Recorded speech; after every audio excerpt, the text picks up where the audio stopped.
mesdames et messieurs. On a décidé de faire la présentation aujourd'hui en français parce qu'on s'est rendu compte les dernières années qu'il y avait plus de francophones dans la salle que de luxembourgeois. Donc, nous sommes évidemment disponibles tout à l'heure pour faire des réponses en français, oui, en français évidemment, mais en luxembourgeois aussi ou en allemand, le cas échéant. Mesdames et messieurs, chers collègues de la presse luxembourgeoise, bienvenue à la Fédération des artisans, la maison mère, la FEDAMO, pour la conférence de presse de lancement de l'Autofestival 2026. Permettez-moi d'abord de nous souhaiter tous une bonne année 2026, pleine de santé et beaucoup de succès. À côté de moi, Marc de Villet de la FEDAMO, M. Ruggio et M. Lurion de la SNCA et Frank Lantz également de la FEDAMO et de la Fédération des artisans. L'Autofestival n'est pas une simple période de promotion, mais le rendez-vous annuel incontournable du secteur automobile luxembourgeois pour les concessionnaires, les loueurs, les marques et nos clients.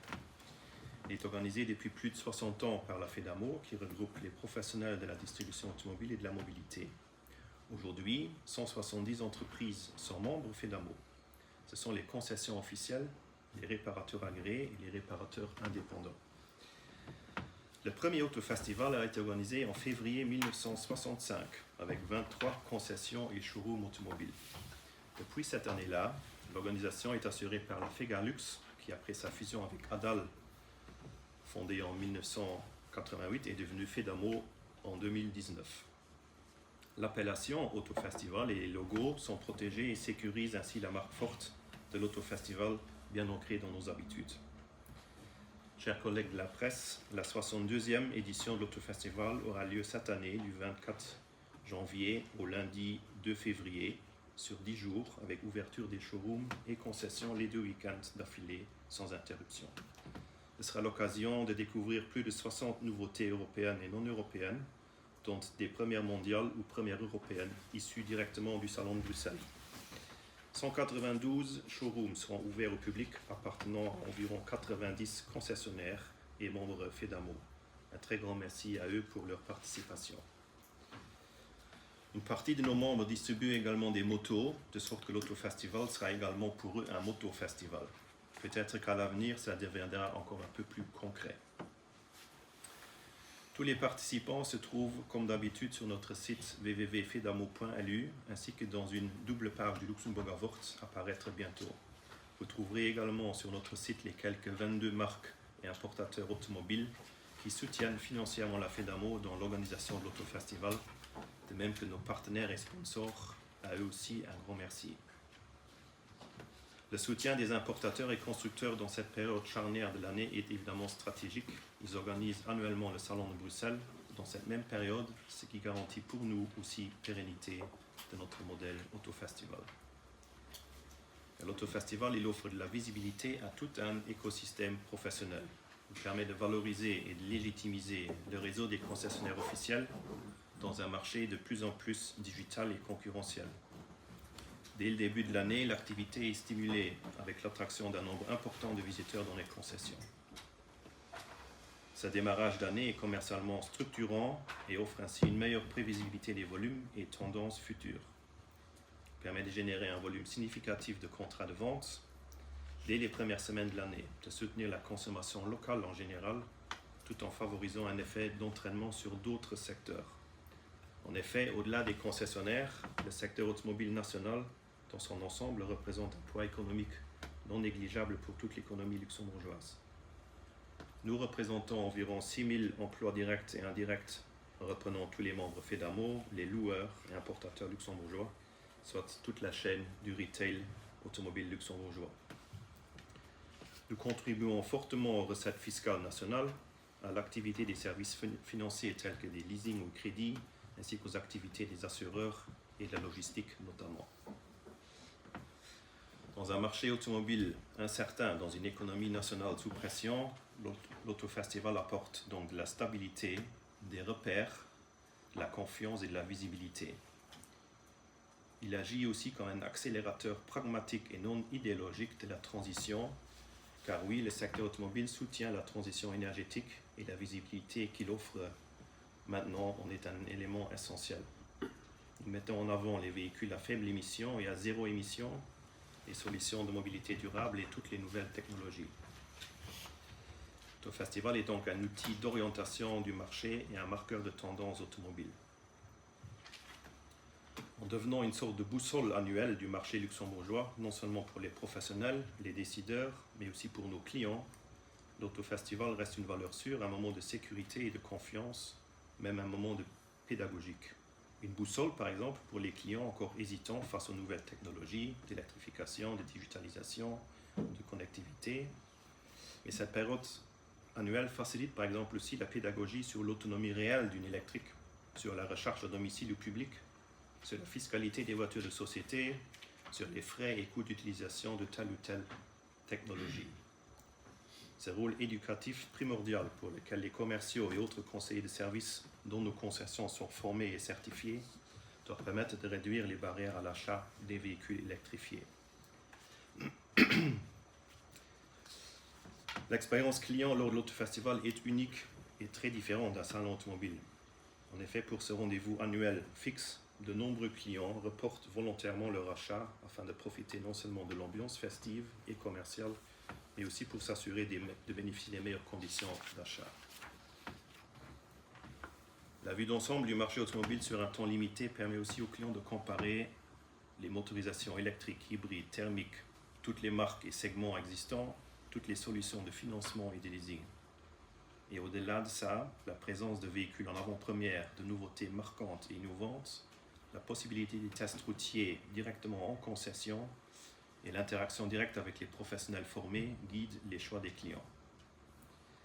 Tous ces éléments démontrent non seulement l'impact commercial, mais aussi le rôle stratégique de l'autofestival dans le cycle annuel des ventes automobiles au Luxembourg, ainsi que l'impact sur son économie et ses finances. Je vous invite maintenant à analyser le cycle des ventes, ou plutôt le cycle des immatriculations luxembourgeoises de l'année dernière, avec M. Rudjo et M. Lurion de la SNCA. C'est à vous. Merci. Donc, si j'arrive à faire passer le prochain image, c'est Fred. Non. Voilà. Donc, bonjour à tous et bonne année de la part de la SNCA. Je vais sommairement vous présenter d'abord une vue générale de toutes les immatriculations de ce qui s'est passé en 2025 et après nous allons passer en revue ce qui est plutôt relevant pour l'autofestival, ce qui sont les voitures, les camionnettes et à la fin de la présentation aussi les motos et les cyclomoteurs et pour vous faire le bilan de 2025 avec de différents points de vue, de voir un peu la segmentation par carburant, par émission, etc. Donc tout d'abord, l'année dernière, nous avons immatriculé 133 587 véhicules routiers. C'est une augmentation de 3,4% par rapport à 2024. De ces 133 587 véhicules, il y avait 75 235 véhicules d'occasion. La segmentation, elle était de 62 000 et quelques pour les voitures, 4 300 et quelques camionnettes, après 2 200 autobus, camions, tracteurs, véhicules spéciaux, 4 607 2-3 roues et quadricycles et presque 2000 remorques. Et dans les camemberts, là, vous voyez un peu que la part de marché des voitures occasion tourne autour de 80%, donc il y a le gros volume qui tourne au Luxembourg. Côté véhicules neufs, dont on verra le détail après, on a 47 161 voitures, 4 755 camionnettes et ensuite 2331 autobus, camions, tracteurs, 2507 2 roues, 3 roues et 1500 remorques. Et là aussi, on voit que la grosse part, au-dessus de 80%, c'est les voitures et ensuite viennent les camionnettes et les autres véhicules. Pour aller maintenant plus précisément dans le registre voitures et camionnettes, là on voit sur le graphique suivant qu'on a une augmentation de 1,1% des ventes de voitures neuves. Donc le marché reprend, mais si vous regardez 2019, qui était l'année record, on est encore très loin de ce chiffre de 55 000. On reprend, l'année 2023 est une année charnière avec 2022 suite à la crise, Ukraine, etc., les délais de livraison. Donc on peut dire que moyennement le marché reprend, mais pas à mesure pour rattraper les 2019 où on était à 55 000, ça va prendre encore beaucoup d'années. Et pour les camionnettes, on va dire la fluctuation avec plus 19%, on voit que le marché, on va dire, de camionnettes a bien repris, parce que ça c'est une belle progression, et là on est arrivé quasiment au chiffre de 2019. Voilà. ce qui est des voitures neuves et d'occasion, puisque les neuves, on a une baisse par rapport à 2019, donc forcément, il y a quelque part d'autres voitures qui circulent, et là on voit très bien que les occasions, eux, ont bien repris, ont même quasiment, sont arrivés au niveau de 2019, donc les voitures d'occasion ont plus 4,5%, ce qui fait aussi que avec ça, les voitures neuves peinent un peu plus sur les années maintenant à venir. Donc les gens se rabattent beaucoup sur l'occasion côté voiture. Point de vue carburant, ben on a la tendance qui s'est déjà imprimée depuis quelques années. On va voir le patient, on va dire le diesel devient de plus en plus un carburant de niche. On va dire dans ce slide-là, les hybrides sont confondus, essence et diesel communes, les plug-ins aussi, par souci, on va dire, de simplification du graphique. On ira dans le détail un peu plus tard. Mais là, pour montrer vraiment les tendances des carburants, on voit très bien que l'électrique, qui prend beaucoup de place, est arrivé maintenant à 26,9% des immatriculations de voitures neuves, ce qui est un peu moins que l'année dernière, et ce qui montre aussi qu'il y a une certaine stagnation dans les véhicules neufs et électriques. On va dire la progression des années d'avant, qui était plus spectaculaire, etc., ça commence maintenant à se normaliser, on va dire. Théoriquement, si on suivait la courbe des électriques, on devrait dépasser les 30%, mais ce qui n'est pas le cas. Donc les voitures hybrides, essence et diesel confondus, prennent une grosse place, puisque l'électrification, même la mild hybride, etc., comme on les appelle, prennent plus de place. Et les plug-ins, eux, peinent vraiment, c'est plutôt en régression, et c'est plutôt un concept qui s'essouffle un peu, on va dire. Et on le voit par rapport aux chiffres. Donc dans le slide suivant, je vous ai fait un peu une présentation pour dire à peu près, voilà, qu'est-ce qu'on a en parc électrifié, puisqu'on en parle assez souvent. On a en parc électrifié 34,7%. Ce sont les électriques et les plug-in hybrides, ce qui représente un peu plus qu'un tiers du marché des voitures neuves. Et ensuite, pour les motorisations thermiques, donc ce qui est non rechargeable de l'extérieur, ce sont les essences classiques et les hybrides. Là, on est à 50,6% des voitures neuves. Et pour la part de diesel, là, on voit qu'il y a aussi les diesels en hybride. Donc là, on est à 14,6%. En se rappelant qu'en 2016, il y a 10 ans, on était quand même à 64% du marché qui était des motorisations diesel. Donc on voit très bien que le diesel disparaît vraiment de plus en plus. Les électrifiés, eux, prennent de la place, mais pas autant, par exemple, qu'on pensait qu'ils allaient continuer à venir.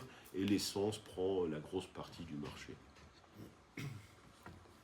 Maintenant, pour tout ce qui est le parc électrifié, pour voir un peu comment progressent ces modèles, ici, nous avons de nouveau les hybrides en essence et diesel et plug-in hybrides, pour voir un peu le nombre, comment se qualifie le nombre. Et là, on voit que tout ce qui est hybride a une augmentation de 32%. Le parc électrifié de voitures neuves a baissé de 0,9%. Celui des hybrides, des plug-in, a baissé de 2,8%. Et ceux des hydrogènes restent vraiment marginal, on va dire. L'année dernière, on avait 0.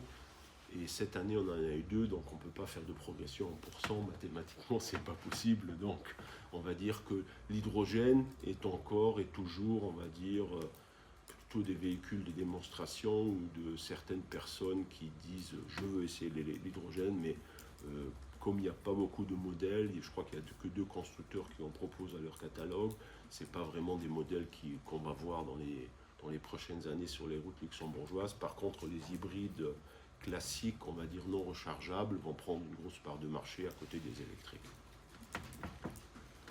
Maintenant, ayant vu que le parc électrifié et hybride et tout augmente sur les voitures neuves, on a les émissions moyennes des voitures neuves, tout cumulé. On arrive à 98,9%, donc on a encore amélioré un peu les émissions. Pour rappel, depuis 2019, on a baissé de 38,5% le taux d'émission moyen du véhicule. Donc les véhicules neufs qui sont vendus sont beaucoup plus propres que par exemple il y a 7 ans.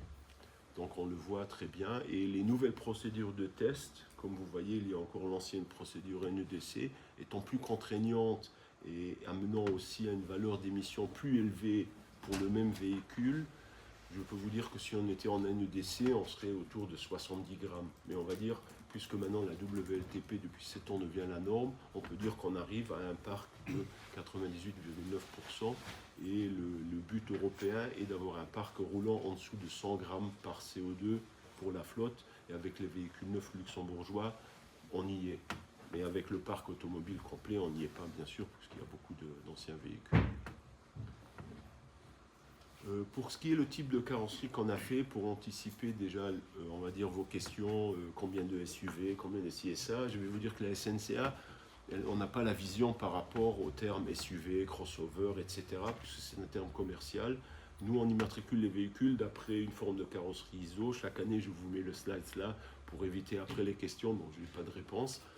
Et c'est pour vous dire, on va dire, ça c'est à peu près, vous voyez le camembert, on a les voitures à ayant arrière, les voitures break, etc. Donc ça c'est un peu un mix, mais ça n'est pas parlant pour parler de modèle automobile, c'est sur la route, puisque je vous ai mis aussi à la droite du slide, on voit qu'une voiture à ayant arrière, c'est aussi bien une Mini Cooper, une Fiat 500 et une Aston Martin, DBX, etc. Donc, et on voit très bien que, par exemple, dans les berlines, il y a des Hyundai, des X6 et des Smart Eco Fortwo, etc. Donc, ça, c'est plutôt un terme technique. Donc, la SNCA ne sait pas combien de SUV, etc. il faut peut-être demander à d'autres professionnels de faire ces analyses. Maintenant, comme on a vu qu'on avait beaucoup de véhicules neufs dans le parc, etc., maintenant on a le parc routier complet. Donc, tout ce qui est matriculé au Luxembourg, il y a les voitures ont augmenté de 1% et les camionnettes de 1,3%. Donc on arrive à 461 762 voitures dans le parc automobile luxembourgeois et à 43 437 camionnettes, ce qui fait un cumulé de 500 000 véhicules sur un parc automobile qui est en tout au-dessus de 640 000. Donc on va dire la majeure partie du parc automobile, c'est des voitures particulières et des camionnettes. Pour ce qui est cette année, je vous ai mis l'âge moyen du parc roulant. Donc là, on voit très nettement que les voitures et les camionnettes, on va dire l'âge du parc automobile, camionnettes et voitures, il augmente d'année en année, ce qui est normal puisque on va dire, les ventes stagnent un peu plus, donc, et il y a plus de véhicules d'occasion qui sont aussi des véhicules d'occasion importés qui arrivent dans le parc. Donc le parc, sur les 7 dernières années, a vieilli de presque une année en moyenne pour les voitures. Et pour les camionnettes, c'est presque, on va dire, une année. Donc, ce qui montre qu'on a un parc un peu plus vieillissant, qui est toujours un parc très jeune si on compare aux pays limitrophes, où en France et en Belgique, c'est 12, 13 années. En Allemagne, il est plus haut. Donc, on a toujours un parc relativement neuf, mais qui commence quand même à vieillir par rapport aux tendances de marché. Ce qui est du parc automobile, donc ce qui est aussi intéressant, c'est de voir par carburant. Donc nous avons regroupé les mêmes carburants que pour les voitures neuves sur le graphique par souci de comparaison. Donc on voit très bien que le parc automobile essence a dépassé le diesel. Donc les diesels, non seulement dans les ventes de véhicules neufs baissent dramatiquement, elles disparaissent aussi de notre parc routier. Donc ça on le voit très nettement, on veut dire les diesels qui faisaient il y a 7 ans 55% du parc routier voiture, ben pour maintenant on est à 33%, on va dire. Et on a le parc d'hybrides qui monte à 11%, et le parc de véhicules électriques qui est arrivé à 8,7% et 4% pour les plug-in hybrides, ce qui fait 12,7% du parc roulant électrifié, où il y a quelques années on annonçait les chiffres d'arriver à 50%. Ben, je peux vous dire que d'après ce graphique-là, sans étant vraiment, même en étant novice à la matière, on peut dire que 2030 aux 50%, c'est pas irréaliste, c'est impossible. Donc on va arriver, d'après l'avis de nos spécialistes, etc., à tout casser à 30%, et encore, c'est un chiffre optimiste pour être, on va dire, optimiste, parce qu'il y a encore 5 années à rajouter des véhicules, comme on voit que les électriques stagnent autour de 30%. Et il ne faut pas oublier non plus que le parc se renouvelle. On a un parc de 8 ans, donc les véhicules qui sont arrivés il y a 7-8 ans dans le parc routier électrique, dans quelques années, ils n'y seront plus, on va dire. On a plutôt l'échange de véhicules électriques qui se fait largement un véhicule pour un véhicule. Un nouveau véhicule remplace un électrique qui lui part à l'export. Surtout quand on compte que beaucoup de véhicules électriques sont en leasing. leasing 3 années, 4 années, et les films de leasing ne sont pas des revendeurs de voitures, donc ces véhicules-là ne restent pas pratiquement pas dans le parc luxembourgeois. Ils sont vendus en bloc, exportés. On va dire les concessionnaires comme les grands garages, pour ne pas en nommer, ceux-là revendent du véhicule électrique, mais les loueurs de voitures, vous n'avez pas chez Arval ou chez Nisplan un parc de véhicules d'occasion, vous pouvez acheter de l'occasion, ce n'est pas leur métier. Donc c'est pour ça que le parc électrique, il va stagner un moment, il va grandir, mais pas en cumulatif, mais pour une grande majeure partie de véhicules, en un véhicule pour un véhicule remplacé, disparaissant du parc. Donc maintenant je vous parle un peu des motocycles. Donc les motocycles, eux, se portent assez bien, on va dire. Les chiffres étant, les ventes sont assez stables. Si on regarde 2019, avant la crise Covid, etc., on avait pour les motocycles neufs 2000 ventes. Cette année, on est à 2200 ventes. Donc c'est plutôt un marché qui sont pas trop la crise, puisque c'est un marché plutôt de passionnés. Même si les baisses, on voit que ça fait 6%, mais par rapport au volume, dès qu'il manque 100 motos, ça fait directement en pourcentage, ça fait beaucoup. Donc c'est sujet à plus de fluctuations au pourcentage. Mais quand on regarde les nombres absolus, on va dire les motocycles, c'est un marché qui est stable. Pour les cyclomoteurs, malheureusement, c'est devenu un marché de niche, puisque avec le temps qu'on a au Luxembourg, etc., et les routes, c'est pas vraiment, on n'est pas un pays de cyclomoteurs pour les cyclomoteurs neufs. Donc là aussi, on va voir pour le parc évolutif. Le parc évolue bien, comme on voit pour les motocycles, puisque tout nouveau motocycle reste dans le parc. Ce n'est pas assujetti au remplacement, donc le parc moto est de presque 30 000, on va dire, bientôt pour les motocycles et pour les cyclomoteurs. Même en ayant une vente de 147 cyclomoteurs l'année dernière, on a quand même presque 8000 cyclomoteurs dans le parc automobile. Donc ça, c'est vraiment des véhicules qui restent dans le parc et que les gens utilisent. Et ce qu'on va voir aussi dans le prochain slide, ce qui est l'âge, on voit que l'âge du parc, par exemple pour les cyclomoteurs, il est à 21 ans, donc ça veut dire une fois que quelqu'un a acheté un cyclomoteur, ben il le garde. Ça n'est pas, et les motocycles, eux, montent doucement, donc c'est quelque chose d'assez stable, ce marché-là. Et là, je suis arrivé à la fin de ma présentation pour les chiffres. Je voulais aussi profiter de l'occasion pour dire merci à la FEDAMO et aussi à tous les membres professionnels de l'automobile et des motocycles pour la bonne collaboration qu'on a eue l'année dernière, la bonne collaboration qui continue d'année en année, les bonnes relations, et on est toujours heureux de venir présenter des chiffres pour l'Autofestival avec nos collègues du marché automobile avec qui on a une très bonne relation. Merci. Merci Manuel. Donc on a vu les immatriculations totales des voitures neuves s'élèvent donc à 47 161 voitures, c'est plus 1,1%, et 4 755 unités pour les camionnettes neuves, ce qui est une belle progression de 19%, ou comme on a dit, peut-être un retour à l'heure normale. La situation est contrastée par contre plus généralement et moins bonne chez nos pays voisins. En Belgique, le marché il recule de 7,5%, en France il recule de 5,2%, et juste en Allemagne où il augmente de 1,4%.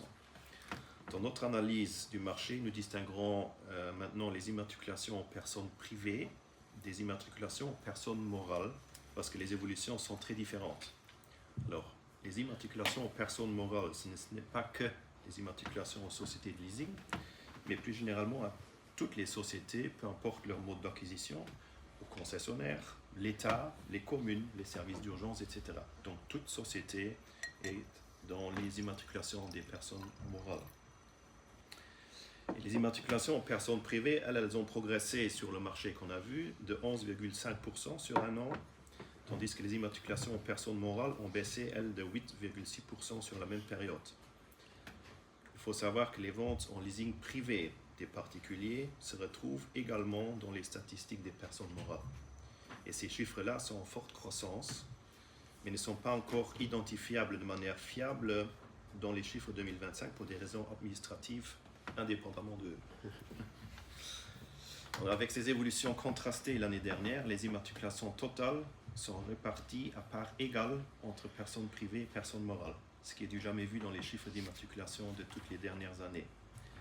Pour l'Autofestival, il est certes de bon augure de voir une progression continue des immatriculations en personnes privées qui passe de 18 912 à 23 589 unités en 2025, soit plus de 4 600 voitures de plus, donc de 2023 à 2025.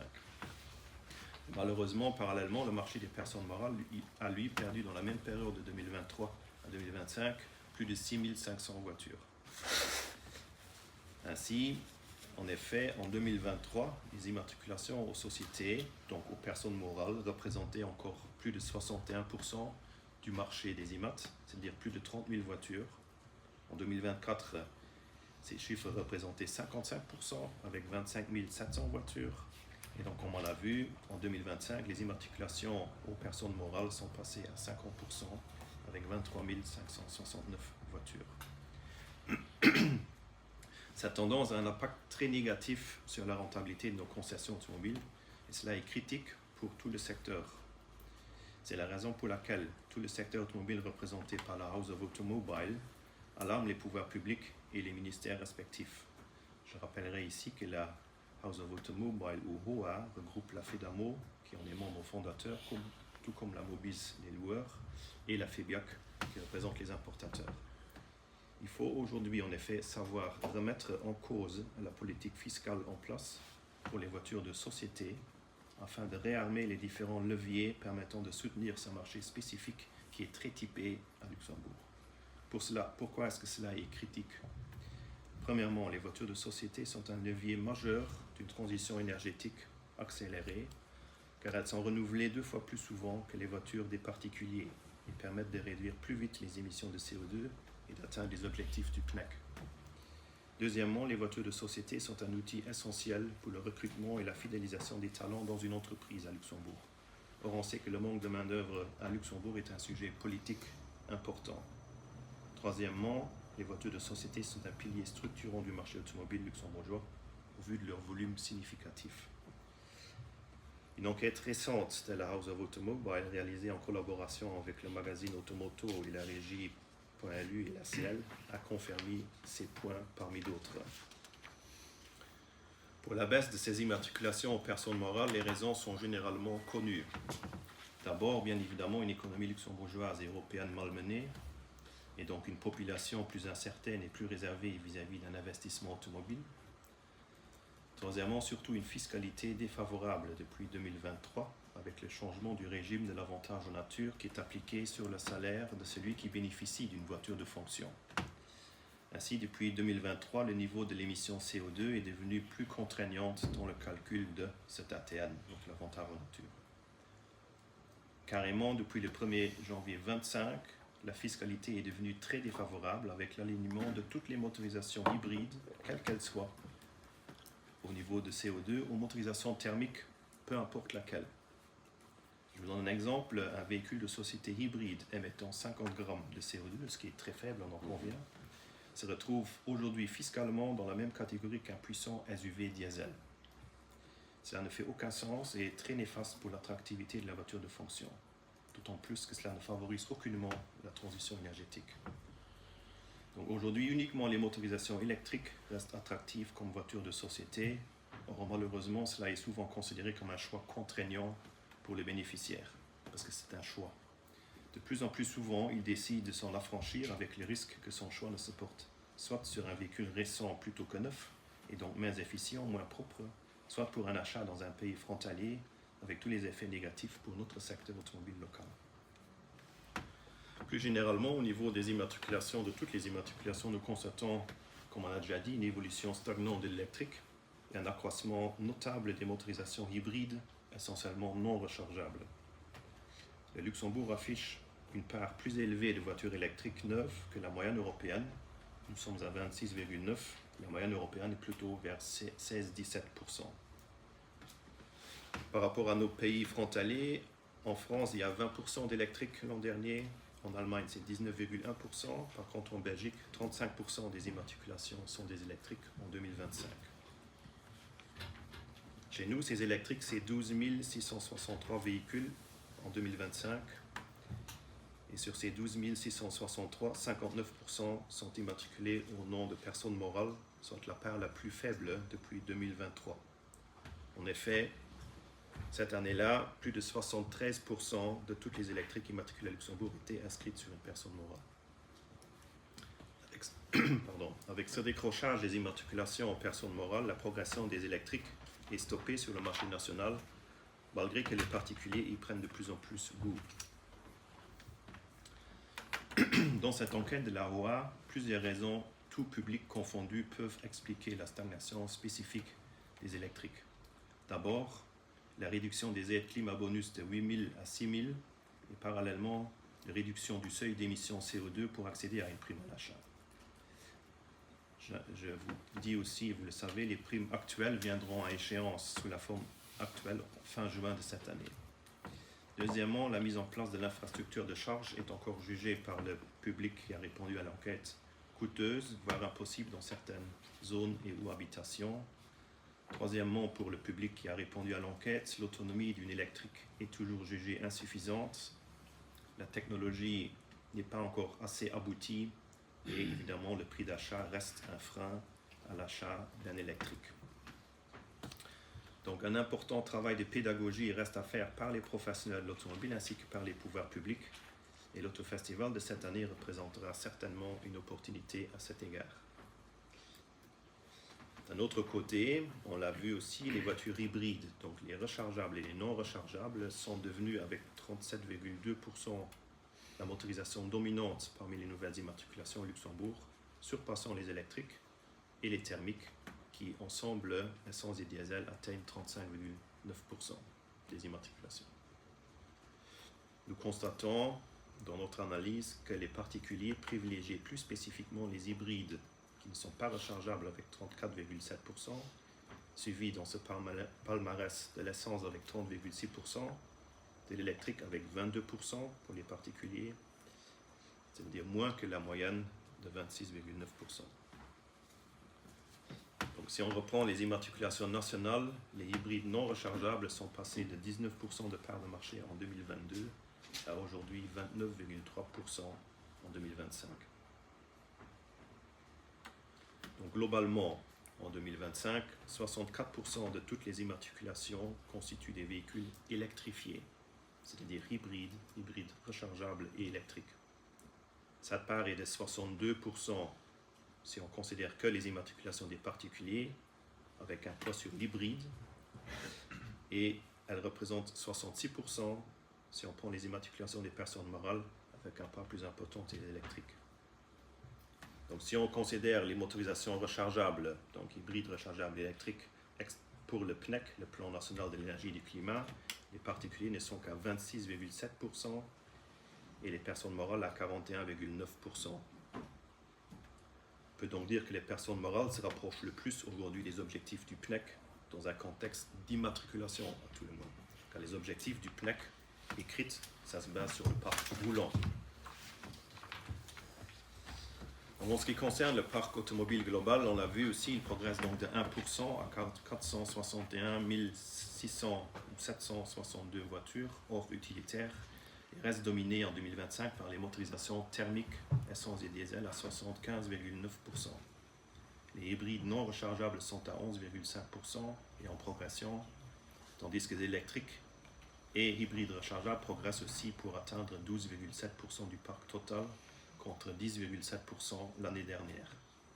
Et donc, comme Manu l'a dit, nous restons donc très loin des 49%, pas 50% heureusement, 49% dans le PNEC pour 2030, souhaité par les gouvernements précédents et confirmé par le gouvernement actuel. Donc une progression notable et continue des véhicules électriques et hybrides rechargeables ne se fera que si le gouvernement revoit sa politique fiscale sur les voitures de société et si les futures aides climat-bonus soutiennent une vraie transition énergétique, c'est-à-dire en prenant en compte également les véhicules à faible émission CO2, plutôt que de promouvoir une rupture énergétique en ne favorisant que des motorisations à zéro émission. Pour conclure ce volet, 2026 devrait donc marquer une accélération des nouvelles motorisations électrifiées.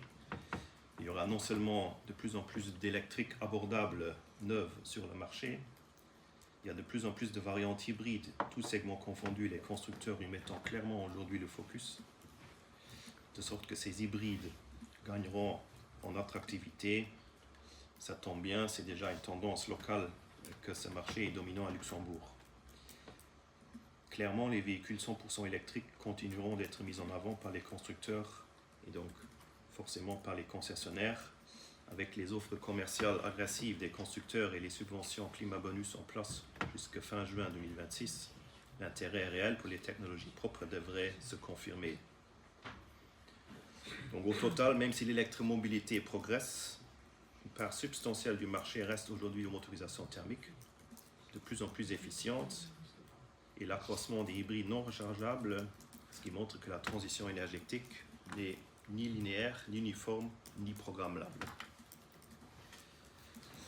Mesdames et messieurs, le secteur automobile est en mouvement et reste passionnant pour nous tous avec toutes les évolutions technologiques en cours. L'Autofestival a de beaux jours devant lui et nous vous remercions d'avance de votre intérêt et de la place que vous y accorderez dans vos rédactions tout au long de la période jusqu'à mi-février au moins. Les conditions Autofestival auprès des marques automobiles sont déjà en place. Profitez-en maintenant. Merci beaucoup de votre attention et nous sommes à votre disposition aussi en luxembourgeois.